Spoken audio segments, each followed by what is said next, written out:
McLean County government's now retired board chair explains his sudden departure last fall. Life changes pretty fast sometimes, and it happened to me. I have some regrets about how it happened. The county's now holding a reception to honor John McIntyre. That's next on WGLT's Sound Ideas.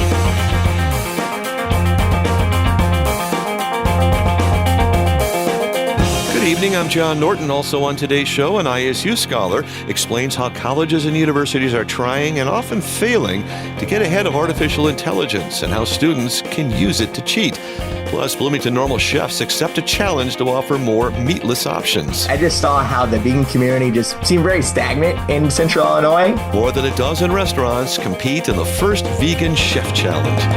Those stories follow a Bloomington-Normal news update, which is just ahead. This is Sound Ideas on 89.1 WGLT and WGLT.org, part of the NPR network.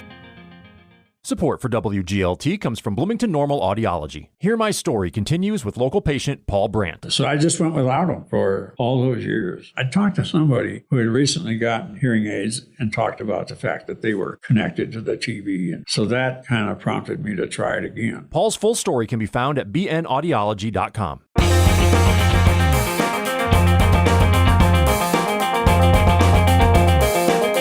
From the campus of Illinois State University in Normal, this is WGLT's news magazine, Sound Ideas. Good evening, I'm John Norton. When John McIntyre abruptly resigned as chair of the McLean County Board in September, little was publicly known about why he was leaving, other than an undisclosed health reason. McIntyre, who turns 81 next week, now says he had a series of illnesses and medical complications that started last spring. County administration waited until McIntyre was feeling up to it to give him a proper send-off. Dozens of friends and colleagues came out for a private retirement reception Monday at the Bloomington VFW. McIntyre tells WGLT's Eric Stock he's had a couple of hospital visits over the last year, including shortly before his resignation, but he's on the mend now.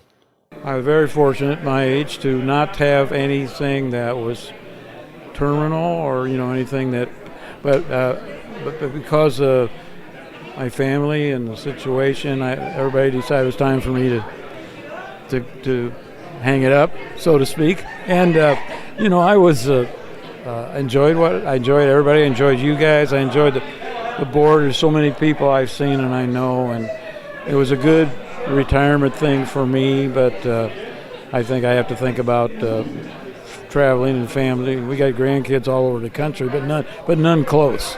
North Carolina and Florida, Chicago. So we're going to spend time and do that. So they kind of requested I do that.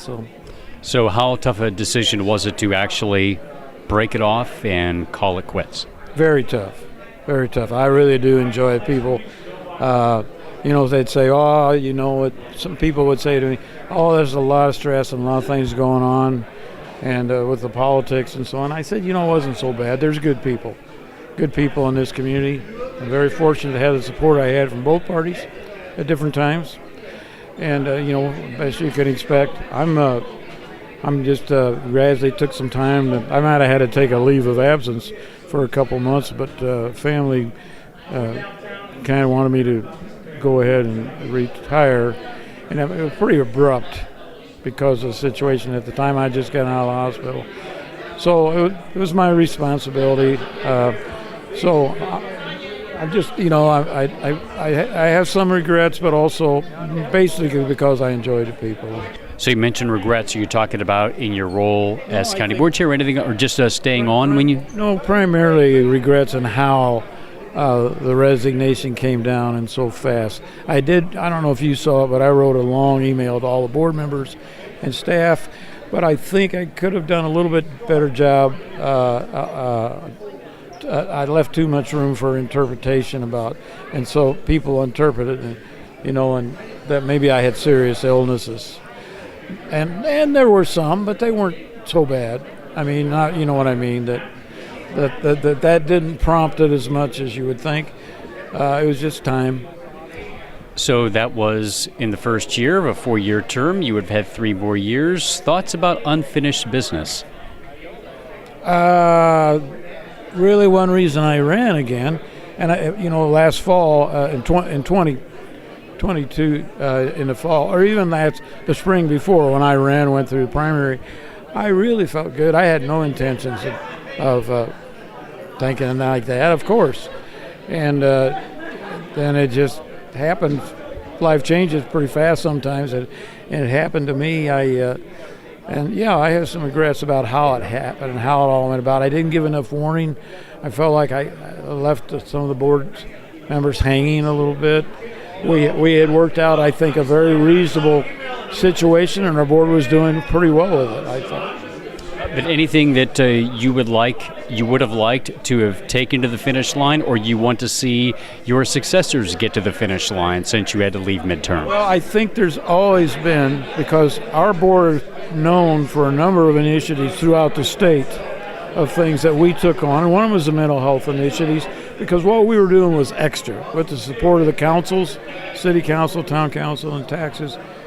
What we were doing was actually extra to add on to what services we had, which most counties don't have the availability to do that or initiative to do it. And we were making progress. There were some frustrations with it, but I think I would have liked to have seen that through even better. There are some people on the board from both parties that will still dedicate themselves to doing that. And as I look back, there were more accomplishments than I realized that we had done. And of course, there was always COVID and all that we all went through and things like that. I'm glad that I could be on board and involved. What would you highlight? You just mentioned COVID and bringing the mental health action plan along, but anything else that you want to highlight that you're most proud of in your time on the county board or public office, public service in general? Oh, geez, there were so many things I think that I've thought about. They asked me to give a speech tonight, and I sat down and tried to write some things out. But it was like anything is. It's a team effort. It's a combined effort of all the county board. I did take a stand on some issues publicly.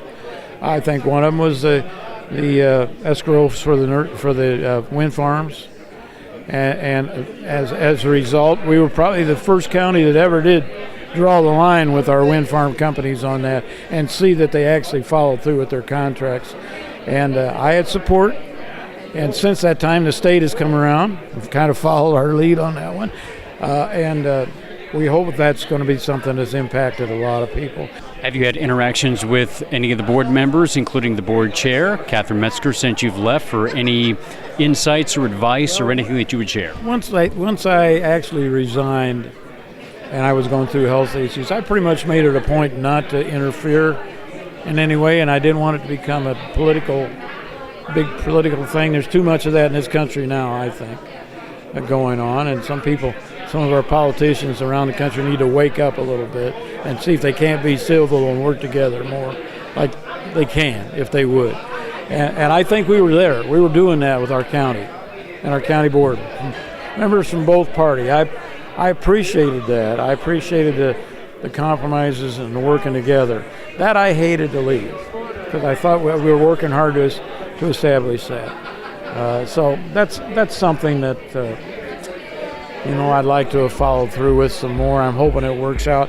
No, I haven't had very much interaction at all. Probably not as much as you would think or media people would think at all. I have with family and other things. That was former McLean County Board Chair John McIntyre speaking with WGLT's Eric Stock.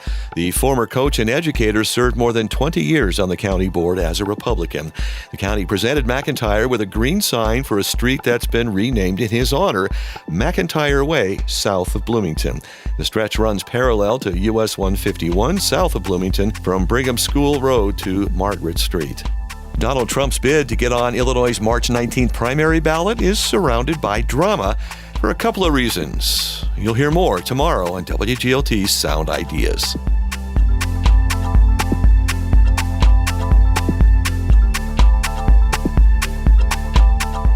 Over the last few years, the number of angel investors who are women has skyrocketed. So, women overcoming barriers in venture capital is one of the topics next time on Marketplace. Listen to Marketplace beginning at 5:30 this afternoon on WGLT, sponsored by CEFCU. His supporters have an idea of the appeal of Florida Governor Ron DeSantis. He's kind of, I don't want to say Trump light, but he treats the press just like Trump did, but he's more factual. So why has he struggled so far to catch on in Iowa? Tomorrow on Morning Edition from NPR News. I'm WGLT Morning Edition host Ariel Jones. Wake up with Morning Edition tomorrow morning on 89.1 WGLT. This is Sound Ideas, WGLT's news magazine. I'm John Norton. 15 local restaurants signed up for the first ever Twin Cities Vegan Chef Challenge. All throughout January, foodies are encouraged to stop in, ask for the Vegan Chef Challenge menu, and vote for their favorites. WGLT's Lauren Warnicki stopped by for a few to check out the competition. Vegan Chef Challenge coordinator Austin Simmons grew up in Springfield. He became vegan nearly 10 years ago at age 15. There are more options now, but at the time, it was tough. You can go to Aldi's and you can get vegan chicken and waffles.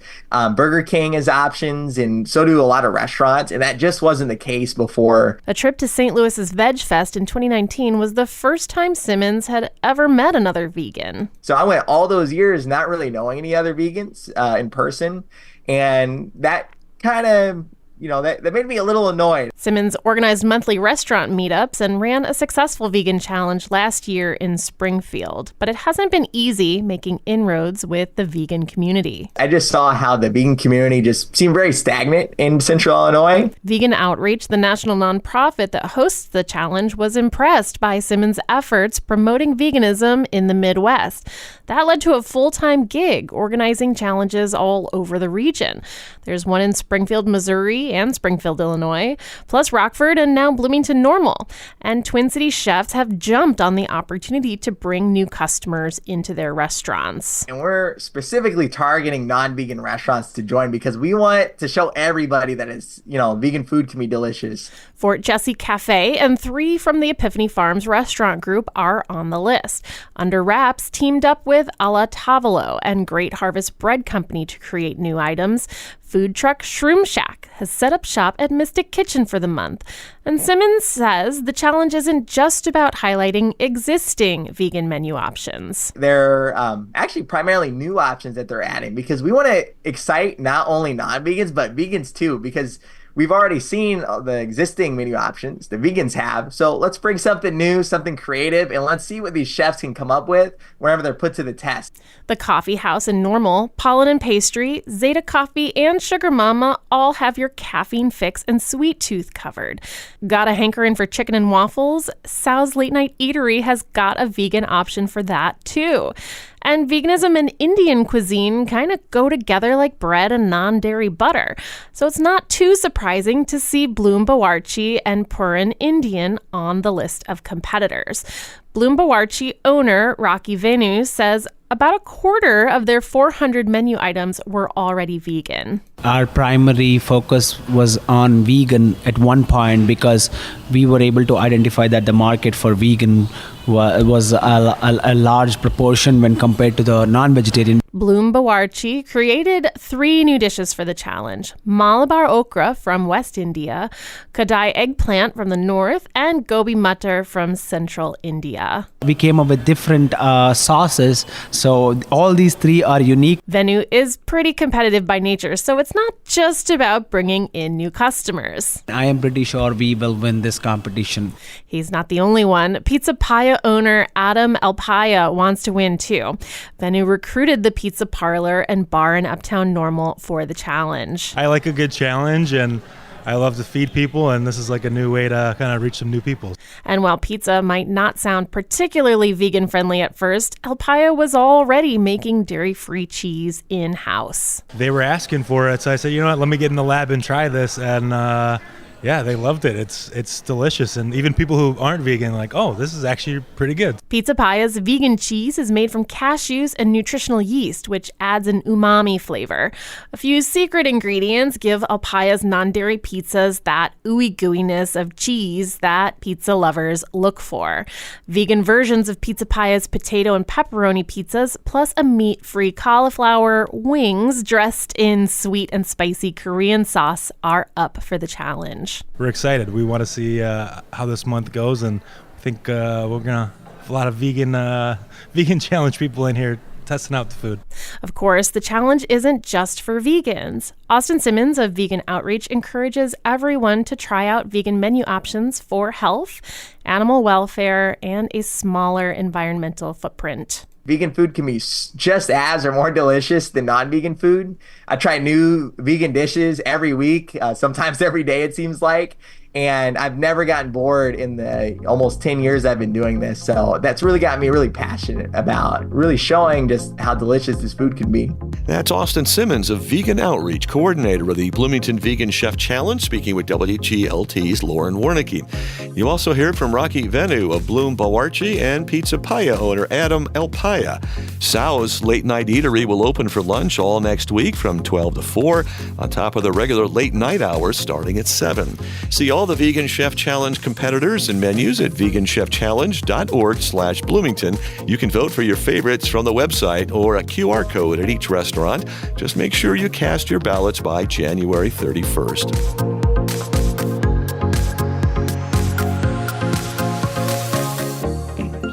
On Israel to do more to protect civilians. I'm Asma Khalid, that's Layla Fadl, and this is Up First from NPR. NPR's Up First podcast and WGLT's The Leadoff go together like coffee and donuts, pancakes and syrup, butter and toast.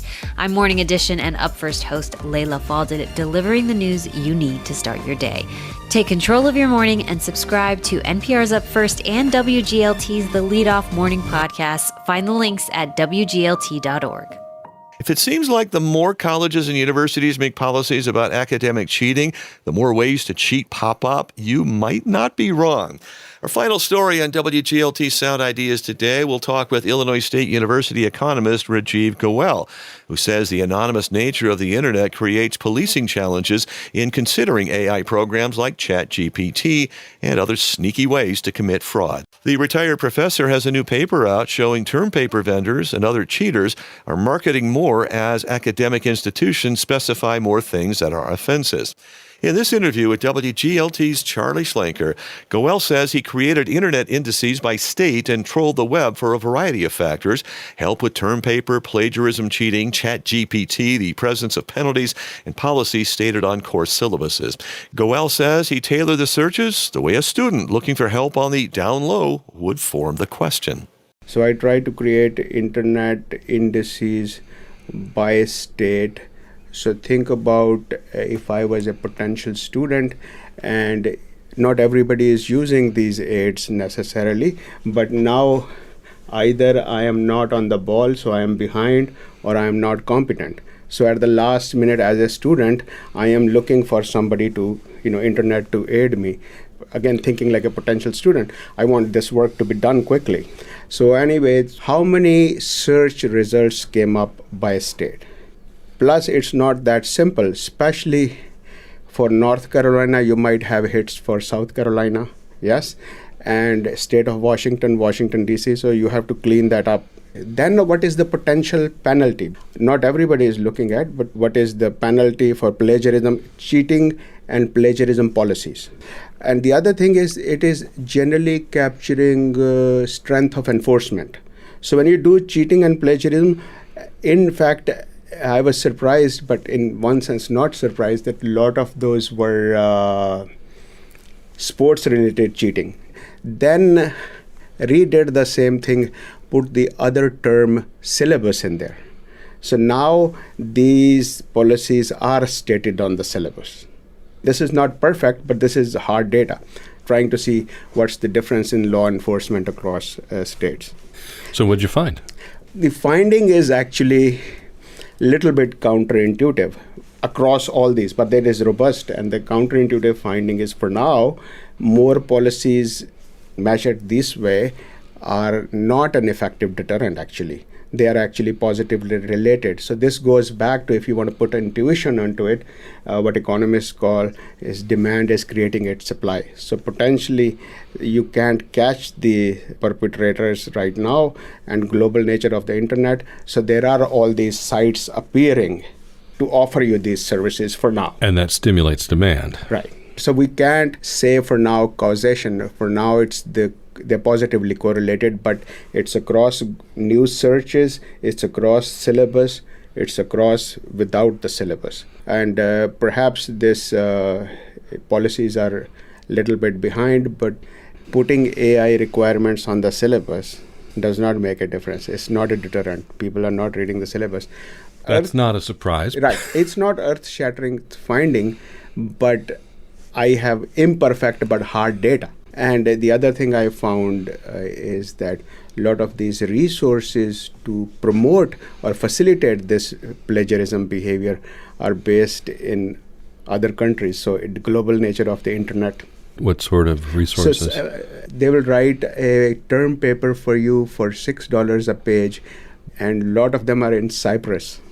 Cyprus? Yes. Why Cyprus? I wouldn't have thought that, but maybe they have good English and maybe lax laws.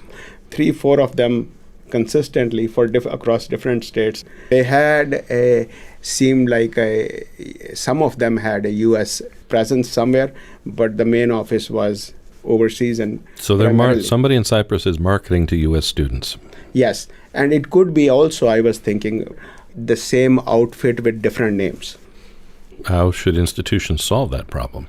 That's a good question, and I don't have a great answer, but I am thinking one is perhaps do different kinds of evaluations, yes, and be thinking about, for now, there is no effective way to solve this, so meaning there are some programs, to detect plagiarism, but they are imperfect, and then have some kind of unique assessments. Of course, that is not possible in every discipline, so that ChatGPT at the end of the day, or these programs are, getting the information from the web. So if somehow some of that information is ahead of the, what is out there, or some unique answer, that might be a way. For now, policies don't have teeth.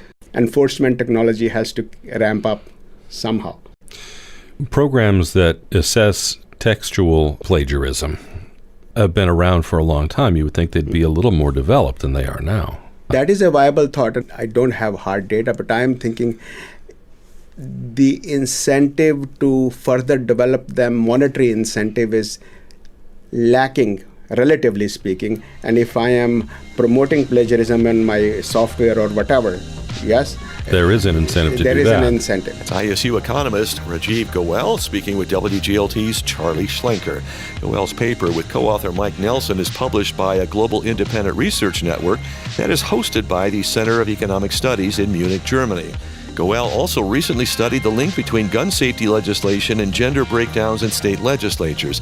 If you missed that conversation last week, you can find it right now on the Sound Ideas page at WGLT.org.